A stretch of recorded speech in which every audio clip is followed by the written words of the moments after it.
Okay, yeah, you can kick that off whenever you. Okay.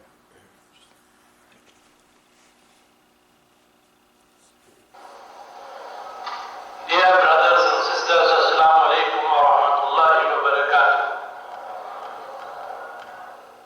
The organizers of this conference really decided to test me out. They put me as the last speaker on the first day after Imam Muhammad al-Asi and Imam Abdul Ali Musa, two of the greatest exponents of the art of public speaking that I have known in my time, and I have known a few. And therefore I have a hard act to follow. I will not even try to compete with the depth of knowledge of Imam Muhammad al-Asi, his total control over the Quran, over the knowledge of the Quran and its application to modern conditions. Because this is what our Imams are lacking today. They know the Quran, they read the Quran, they recite the Quran, but they cannot apply it to the conditions today. That is where Imam Muhammad al-Asi stands head and shoulder above, and one and only person in the world today who does it with great work, with great style, and with great commitment. Imam Abdul Ali Musa is the man who has seen life from every possible angle. He has been on the angle of the blacksmith. He has been on the ship of the slave trader. And he has been on the jumbo jet of the modern Islamic movement activist. This man combines in him all that is good, in all that is history, and all that is Islam. He can make us see things that you and I might look at for a lifetime and never know we have looked at it and we have seen it. How we have defined racialism today is something probably none of us have witnessed before. We have all lived through racialism of a kind that only the people in this country have endured. And yet we didn't know exactly what it meant until we met Imam Abdul Ali Musa.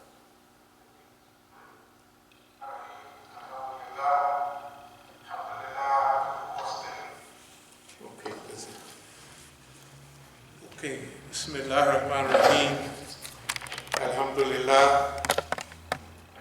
Alhamdulillah, ahmaduhu, wasta'inuhu, wasta'dihi, wastaghfiruhu, wa umminu bihi jalla, wa ala wa la akfuruhu, wa ashhadu an la ilaha illallah, wa ashhadu anna Muhammadan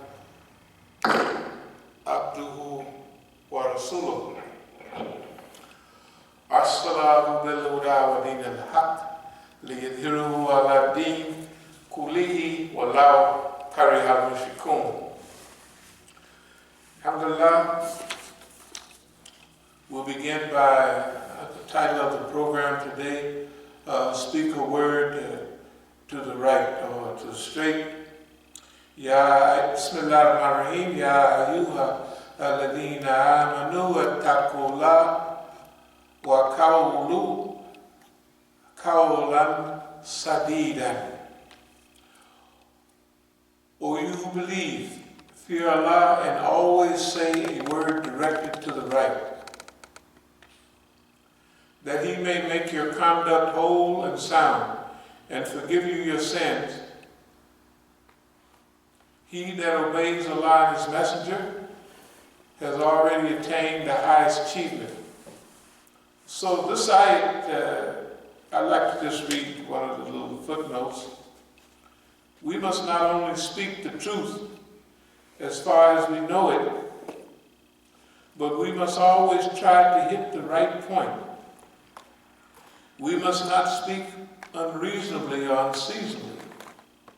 And when we do speak, we must not beat around the bush, but go straight to that which is right, in deed as well as in word.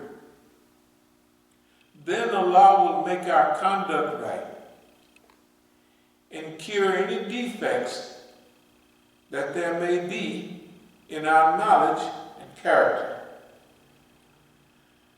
With our endeavor directed straight to the goal, we shall be forgiven our errors, shortcomings, faults, and sins of the past. I'll go on to say that this could happen, and also Allah subhanahu wa ta'ala can prepare you to lean toward asking forgiveness for future sins, because it says all your past sins. If you do, just be very cautious about what it's saying. Oh, you believe, fear Allah, and always say a word directed to the right.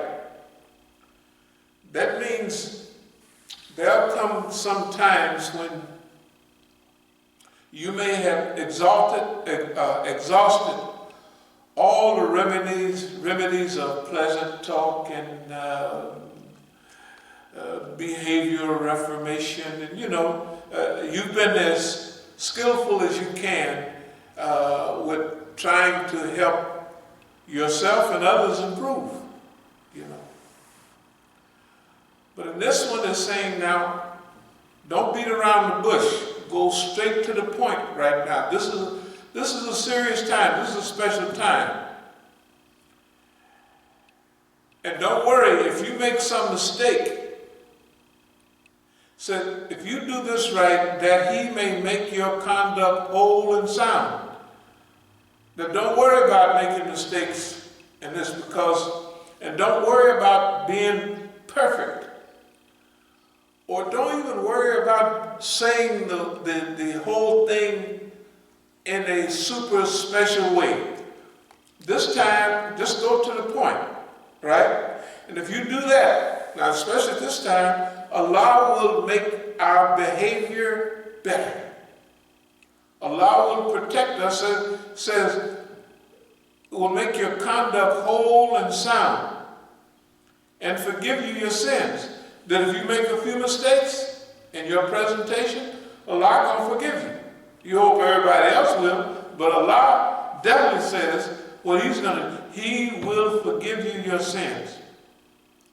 And he that obeys Allah and His Messenger have already reached the highest achievement. Al-Fawzul Azim. This is the highest achievement. So that's kind of where we're headed a little bit today. Another hadith we've been dealing with for a couple of weeks, I'd like to go over it again. A free human being is free in all circumstances. Should a misfortune befall him, he bears it with patience. If calamity strike him, they do not shatter him. If taken captive and subdued, he turns hardship into ease. That means if he's captured and put in jail or put in some kind of holding camp or anything, and it don't specify time, it could be for a short time or a long period of time, whatever, it does not shatter him. The darkness of the pit, the dread, whatever befell him, did him no harm. This is about Yusuf, until God favored him and made the insolent tyrant, who had been the master, his slave, because he said, put Joseph over the storehouses. Can you imagine there's a famine? famine today too. The famine is truth. You can't get no truth nowhere. So at that time, it's just like if there's a famine in food and distribution and what have you. Like Pharaoh, or like it wasn't Pharaoh, it was the king. I just have to regress a minute. In general times, the Quran speaks of Pharaoh. And these, the ayats dealing with Yusuf, they referred to him as the king, not Pharaoh. Because at that time, there was a king over Egypt, not Pharaoh, not an Egyptian. This was a non-Egyptian that was over there. And his people was kind of like Joseph's people.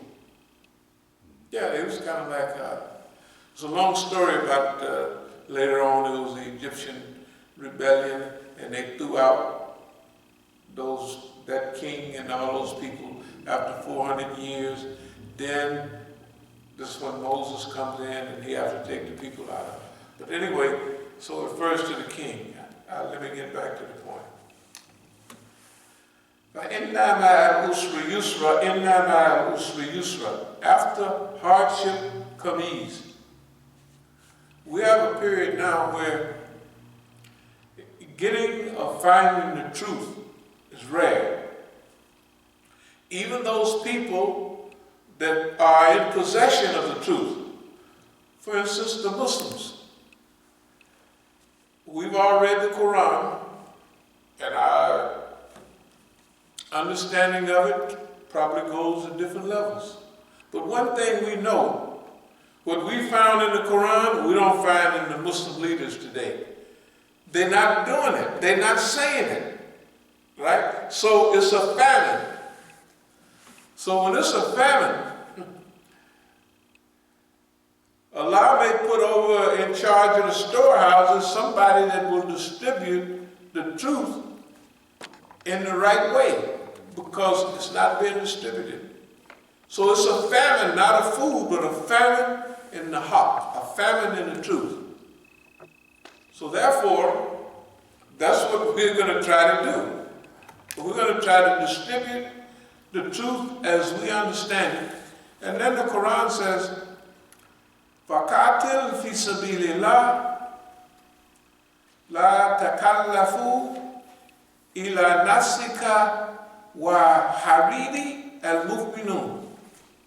Then fight in Allah's cause. Thou art held responsible only for thyself, and rouse the believers. Wake the believers up. Therefore, this is what we're trying to do today. And we'll go over one of the ayats again. O you believe, or O you have attained to faith, remain conscious of Allah and always speak with the will to bring out only what is just and true. Whereupon he will cause your deeds to be virtuous and will forgive you your sins. And know that whoever pays heed unto Allah and his apostle has already attained a mighty triumph there. So a free man is free under all circumstances. And with that in mind, I want to speak about the world that we're seeing right this minute. It's right before us. And I was listening to the news a few minutes ago, or all last night, early this morning, and the whole world is trying to get the U.S. to pull back on its sanctions against Iran, so Iran can have more ability to deal with the global condition now. And they're saying this on a plea of kindness, mercy, and it's mandated by the UN. Remember, the United States of America is going against the UN. The Israelis killing the Palestinians is going against the UN dictated policy on justice and fairness and occupation. One country cannot occupy another. The Zionists in Israel are illegal. They're taking the land of the people of Palestine right now. They can do that because the United States of America is their friend. So the United States of America is bullied, and all their friends who are with Boss Man, they can be bullies too. And nobody can say anything to them. Can you imagine? That's the situation we have today. Now, when we talk about Iran, the foreign minister, one of my friends, he calls it environmental genocide, that it is medical genocide. What they're doing to Iran is a type of genocide against the people. But I want to just kind of congratulate the people of Iran. Look, you know when it says say a word toward the straight, that Allah will forgive you your sins and make your conduct virtuous and all of that. That also is not only for the individual, but it's for a state. It's for a state. Iran has been standing up for global truth for over 40 years. And they're not perfect. Their behavior is not perfect. Their attitude is not perfect. But look what Allah has done. The Islamic Republic was attacked in September 1980 by Saddam Hussein, who had a bigger, well-trained army, and they fought for 8 years. And Saddam Hussein used poison gas, and the people of Iran took citizens from Iran and took them to third countries like Scandinavia that have been poison gas. So the world would know, look, they're using poison gas that was outlawed in World War I. Right? Therefore, the UN said using poison gas is not good. But they wouldn't say Saddam's name. They wouldn't say it was Iraq. Can you imagine? They would just, the UN. Now, this means if you're going to put your trust and faith in the UN, you might as well put it directly under the trust of the United States. Because the United States of America organized the UN in 1945, and the United States of America has mainly manipulated the UN. The United States and Russia and what have you. But right now, the United States can do anything it wants to. The United States just gave Maduro down in Venezuela a dope charge. Said the president of Venezuela is involved in, is a narco-trafficante. He's a dope dealer. Now, if it was Manuel Noriega, their homeboy, can you imagine how dirty it is? Look, I was in Panama. When I was doing what I did, we would use Panama banks. You know, they got Bank of America in Panama. They got all that in Panama. Not only do ships go through there, but Panama has an international type of status. Now, the way Panama came into being is they cut off that little piece of of Colombia, and called it Panama, where they wanted to build a canal. That's why Panama is just a strip of country is about a couple of miles at most, right? Because all they wanted was that strip where they could build the Panama Canal. And they built it. Now, right across the border is Colombia. Good God Almighty. So we already know where most of the cocaine in the world comes from. Comes from Colombia. Manuel Noriega used to be, he dealt with all the sides, the U.S. side. He was a dope dealer for the United States, right?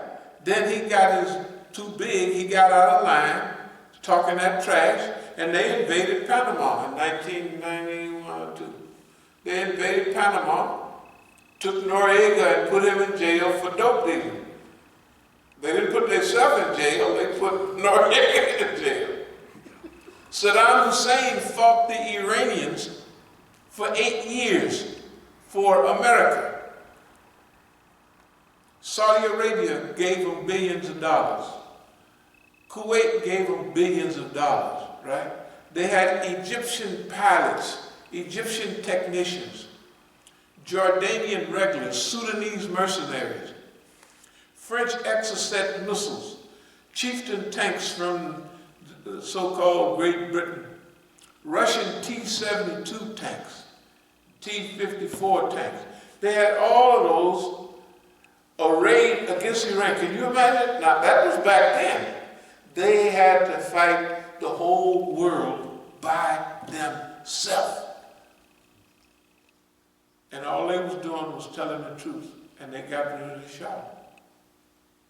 They got rid of the Shah. Well, the CIA was put together in 1947. They used to have the OSS, something like that.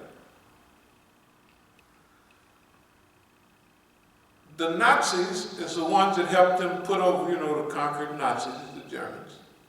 Helped them build the CIA off of their old platform of international surveillance. The Nazis. Really, but if you think I'm lying, just pop your phone, if you got a phone, just pop up or type in origin of the CIA. Well, where it came from, who developed it, anything, just type it in now. Origin of the CIA, who helped develop it. Anyway, the first coup they had was in Iran. In 1951, the people put the Shah out, the new Shah. Then the CIA brought him back after causing